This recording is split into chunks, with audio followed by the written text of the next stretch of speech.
3, 2, 1.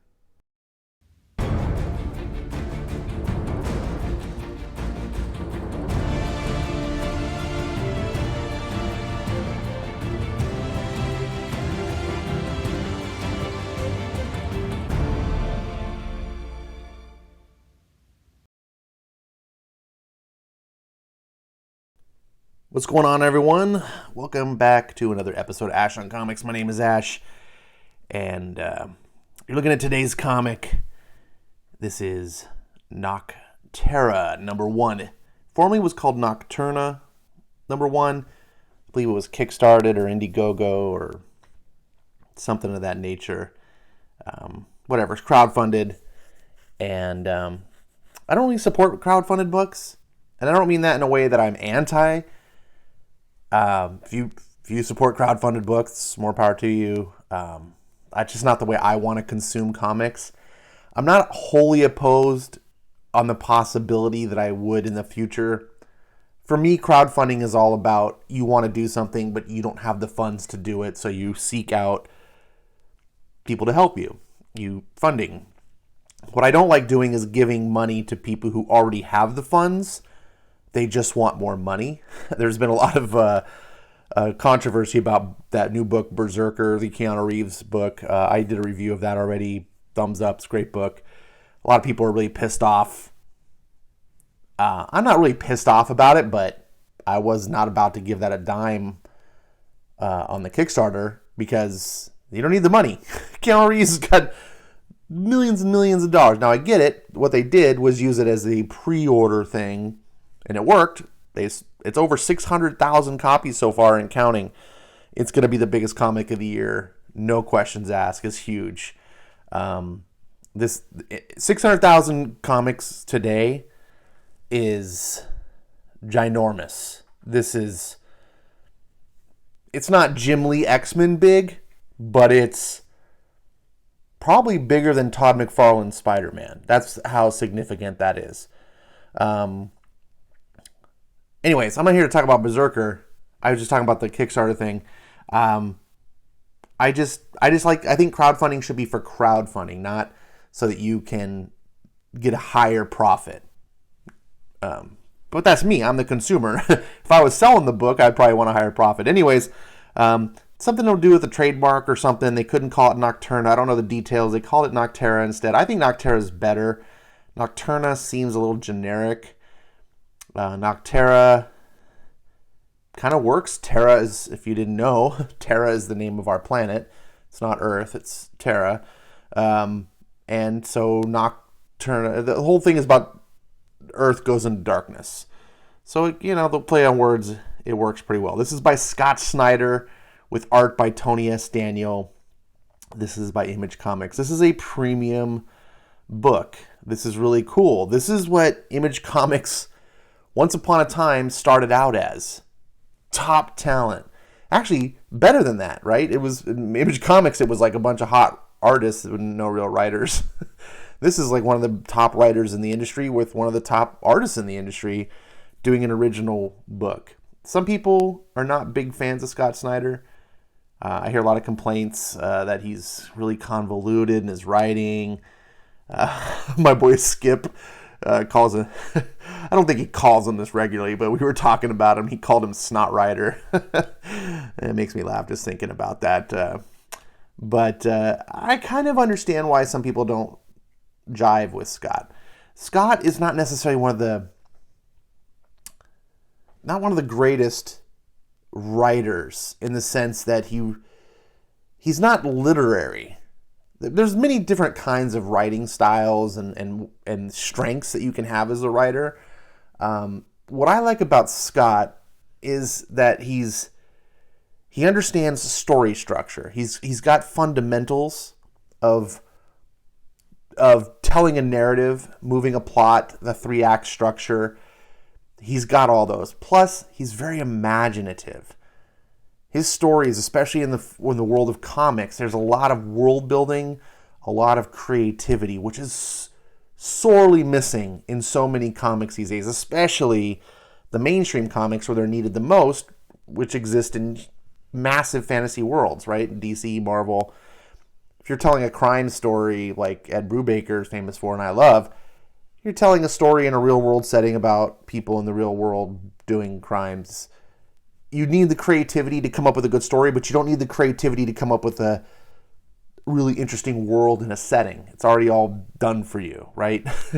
God did all the work. But here, you have to come up with, if you read his metal stuff in the DC, it's wildly imaginative. But some people just don't like the way he writes, especially in the mainstream. His characters are all convoluted. I don't find it that way. I don't have a problem. I like a writer that challenges me in a story, but he's not a very emotional writer. He's not a very thematic writer.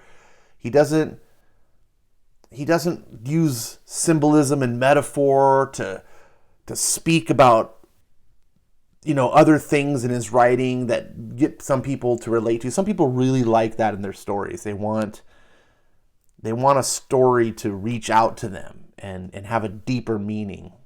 Sometimes you just want fun plot and interesting things to look at. And I think that's what Scott is good at.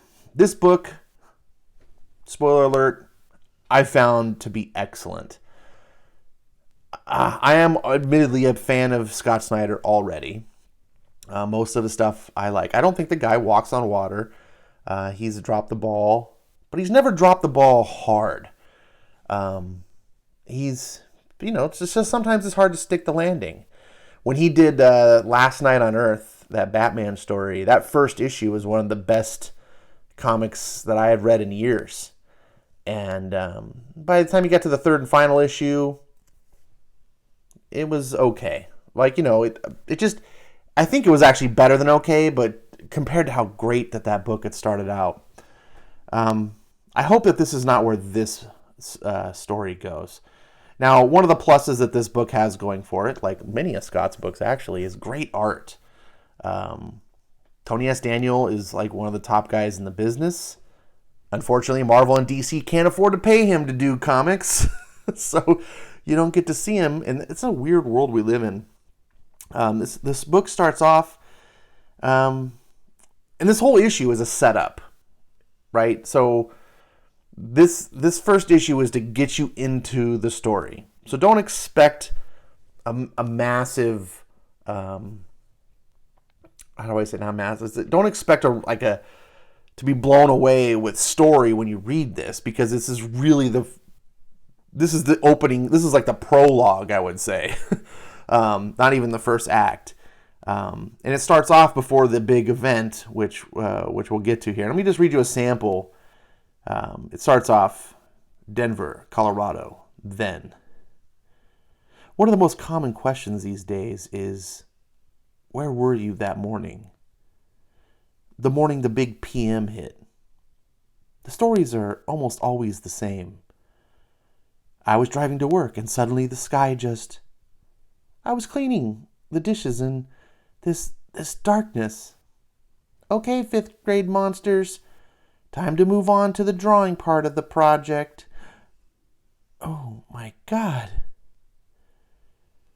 My name is Val Riggs. Call sign Sundog. And my story of that morning is a bit different. It took 23 minutes for the sky to go full dark.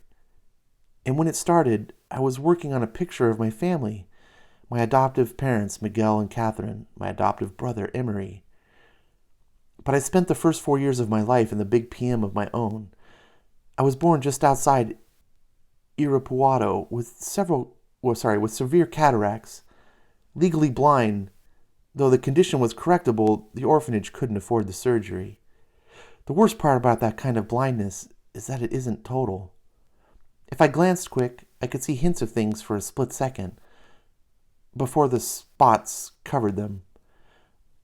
I came to think of the darkness as dirty fingers blotting out the world, cruel and greedy, ruining everything they touched, turning other children vicious and mean. I had surgery just before my 5th birthday, right after arriving in the States.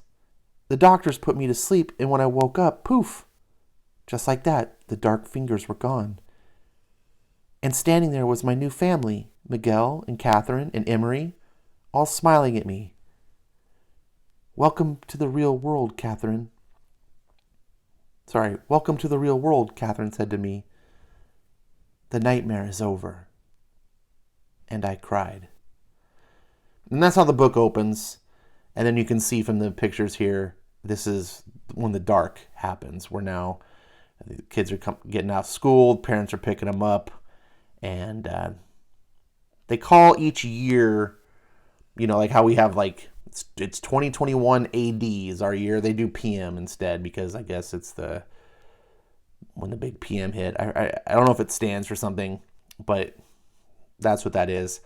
The writing here is really, really well done dialogue. I really think you can tell that Scott is a parent and has kids, and I think the dialogue and how the kids are reacting felt very authentic to me, especially for that age. It fast forwards back to today, 13 years later, is where the story picks up, and they call it 13 p.m. So if she was in 5th grade, she would have been 10, so she'd be 23 now, approximately. And she is what we call a ferryman. It's 10 miles east of Luxville, Colorado outpost. Ferryman, she drives these rigs, and they're all lit up, and the world is covered in darkness. And it's not that the sun has gone out or anything. They don't understand why the world is dark. The sun is apparently still there. Scientists are able to determine, but they can't see it. They can't see stars. They don't know why. Another interesting thing about it is that the darkness sort of mutates things. The longer you spend in the dark, it gets into you. And the book tells you that about after 10 hours in the dark, it starts getting into you.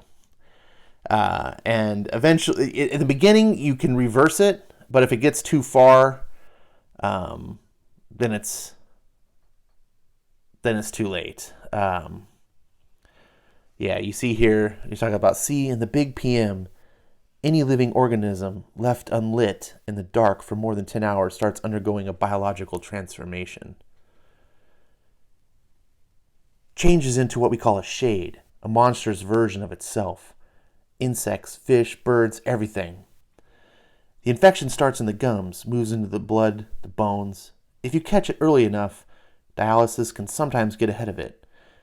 If your guns have gone dark, you may be able to stop the infection with a solar lamp, halide or xenon, but they're rare as gold. If it gets past your gums, though, it's over.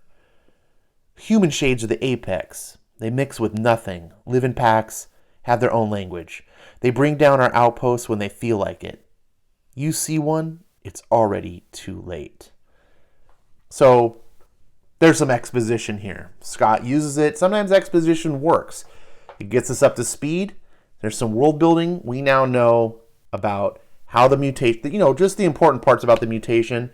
We now know that the humans have been mutated. Of course, they're the apex of it all, but everything, bugs, deer, dogs, whatever, rats, everything, fish, have all been turned. Plants even. It's like a whole new ecosystem. And the remaining humanity that hasn't been turned has to live in the light. So she's a ferryman. She conducts people from safe haven to safe haven. And this whole first book is about she's doing a journey and they get attacked. One thing this book kind of reminded me of, if you've read, there's a series of novels called The Passage. I can't remember the author off the top of my head, but it's a trilogy of novels, and it's really, really good. It's a post-apocalyptic vampire setting type of thing, and I really like this series. While these shades aren't technically vampires, they kind of remind me of that. And in the world of The Passage, it's very much something. At the dark, though there's a sunset and a dark, it's different. But at night, these things rule, and they're scary. And Scott has a horror writing background, so he's able to pull off. You're not going to be scared reading this book, but he's able to pull off the feeling if you let your imagination carry you, which I try to do when I read. Then you can kind of like, get the creeps and be like, oh my God, this would be terrifying. And here we can see, man, Tony's artwork. Look at this. I love this outpost and the wall. This is a great shot. I mean, we see her down here, but it's not important to see her. It's important to see the world that she exists in. And that's why the art is so important. And a lesser artist would have focused on this, and they wouldn't have really shown that wide angle shot.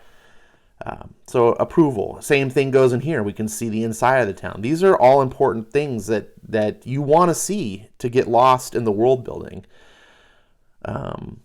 So there's a lot that's going on. I'm not really going to spoil it for you, but needless to say, two strangers approach her. It's a very Han Solo-esque moment where she's the Han Solo character and she's approached by an old man and a young kid. They need someone to ferry them somewhere. It's going to cost you. She's the best at what she does. You know what I'm saying? I'm not saying that Scott copied that, but you're going to get a little bit of vibe. And that's cool because it doesn't feel like it was copied. And that's the way to do it. I don't think he did on purpose. Her brother, Miguel, or not Miguel, that's her dad, Emery, he did something. We don't know what, but he's infected. We can see his gums. He's been on the dialysis, and the problem is the only lamp that she's aware of is in this place called Tipton, which, as she gets back to town, the news is, did you hear about Tipton? It's gone dark. And at first she turns down this job. I'm not going to do this whole thing. This man, he approaches, and it's some mythical place where there's sunlight, and he's got a sunburn, and she's like, I don't buy it. But now she's desperate because her brother is going to turn, and the people of the town have found out about him, and she doesn't know what to do, so she's desperate, and she forgoes her own pay. She takes batteries with energy instead of money, so she can power this dialysis machine. She's trying to save him. Of course, it's not working, and towards the end, she shows up and says, "I'll take the job," and that's where we get started. This is all, like I said, this is all the setup, and she leaves town. There's a mysterious, all dark figure that reminds me of the Man in Black. I don't know if these are homages intentional, but I felt a lot of that when I read this book. Nods here and there. Like I said, nothing felt outright plagiarized or anything, but it just was like, oh yeah, some influences, or maybe it's just coincidence. Either way, I never felt like, oh, anything was a ripoff. I thought it was cool. I like this guy. His name's Blacktop Bill, and he's a sinister guy. He's wants to follow them, and I'll leave it at that. That's the story. You get a note from Scott at the end, which I think is pretty cool. He talks about his inspiration of why he did this book, and then we get to see promo for his other book, Undiscovered Country, which I do buy and I really like. It's a very different type of book, and we see the cover for issue 2. This is a very solid book. It didn't blow me away. I didn't, close it and go, oh my God, what did I just read? But I closed it and I felt very satisfied. I felt very much like I want to read the next issue. Part of what I love about comics is world building, right? I don't really want to read comics that are just basic stories in our real world. They can work. Ed Brubaker's Criminal Stuff is some of my favorite things in modern comics today, but that's the exception to the rule. That's because they're so well done that I forgive it doesn't have the things that I'm looking for. In a best case scenario, I would have those type of stories. I would have the quality of Criminal, but in an X-Men book. You know what I'm saying? Like, that's what I want. I want that fantasy. I want this world that's otherworldly. I want you to engage my sense of wonder, and Nocterra does that. And I do like dark and grim. I do like horror. I don't like scary, and it's not because I don't want to be afraid.